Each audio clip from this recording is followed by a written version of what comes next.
Okay, so I was having problems with the TIPM with the fuel pump relay. Basically on the bottom of, I have it removed, inside of the TIPM is the relay for the fuel pump. It's soldered on and goes bad over time. Basically your only options are to get a new TIPM, to open up and the TIPM itself and solder on a new relay, or you can do this little bypass that I had found online a lot of people were doing, and that worked for a little while, and then it kind of started acting up and figured out, or eventually just stopped working. So I removed the TIPM to see what was going on, and I found, if you can see right there, that that prong on this connector that connects to the fuel pump. This comes out of the TIPM, and this blue and orange wire is what goes back to the fuel pump. As you can see, that's kind of, looks like it got hot and a little melted. I'm sure the connection is no good in there, and that's most likely my issue. So what I'm gonna do, found another solution. Basically Dodge Mopar had come up with a solution because they knew that this TIPM was an issue, and basically it's just an external relay, and the instructions for it are online. There's a video on YouTube for it, and they sell a kit that's like, I think it's like $100 from Mopar. I went to the local parts store and got this for like less than 20 bucks. So we're gonna get it all wired up and see if it works. All right, we're back working on the 2015 Dodge Ram 2500 with the Hemi, one of my guys' work trucks. We were having a problem with the TIPM.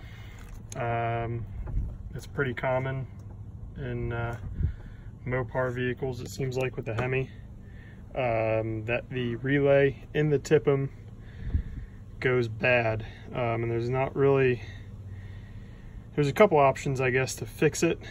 Either solder in a new relay inside of the TIPM, which sounds like it's a complete pain, or replace this whole unit, which is like $1,000, which I'm not about to do that.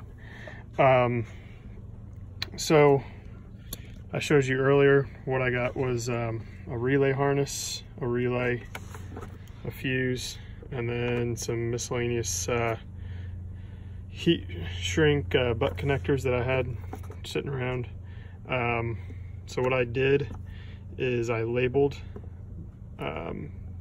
the harness so that I could correlate, you know, without the relay being in it, which wire, you know, needed to go there. So 30, kind of rubbed off, 30, that is going to be your main power coming in. This is going to have the fuse connected to it, and I have a wire here, it's not hooked up yet, that I put a ring terminal on, and that's going to go straight to the battery. And then you have 87. This is going to go to the blue and orange wire.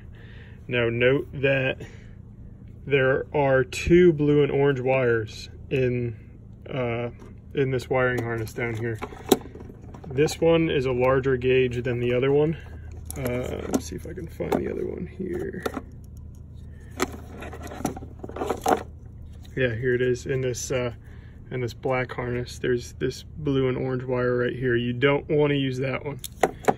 You want to use the one with the larger gauge that's in the blue harness. And then we have our number 85 right here. 85 this is the switch power. This is what you know, activates this relay. You know, it closes the switch in essence in the relay, and this is basically a signal wire. So this is going to these brown wires right here.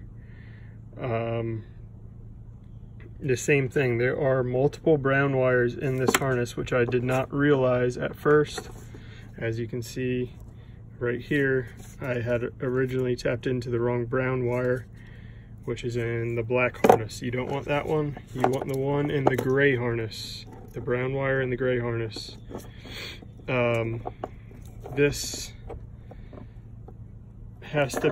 brown wire still has to be hooked up. You just have to tap into it. So what I did was, as you can see here, use the butt connector, put both brown ones on one side, and then the wire going into the relay on the other.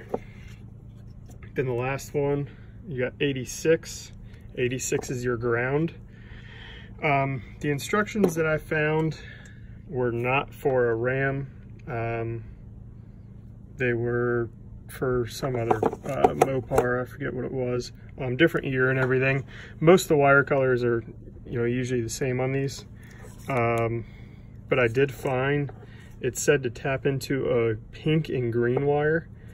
Well, you have 6 different pink and green wires between this gray harness and this black harness. This is basically it's just for a switched ground.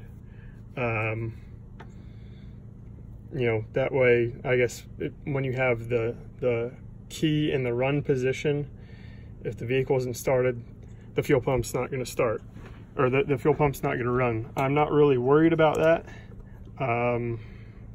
You know, and I'm not about to search through all 6 of these wires figuring out which one is which. So what I'm going to do is take this ground that goes into this relay, and I'm just going to hook this straight up to the battery. You know, my guys, we live in Florida. You're not going to be sitting with the truck on in, you know, the run position without the truck and the AC running. So I'm not really worried about that fuel pump running for no reason. That's pretty much it. I'm going to put all this back together and fire it up. All right, I got the TIPM all back together. Need to get another heat shrink terminal. I ran out of them. But anyways, it's all back together. We're gonna turn the key and see if it's gonna fire up.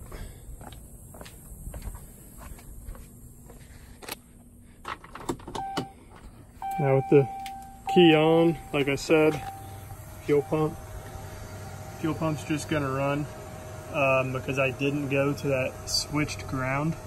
There was too many wires to be messing with to try to figure that out. I'm not too worried about it. If you are, you can probably do some research and figure it out. So here we go.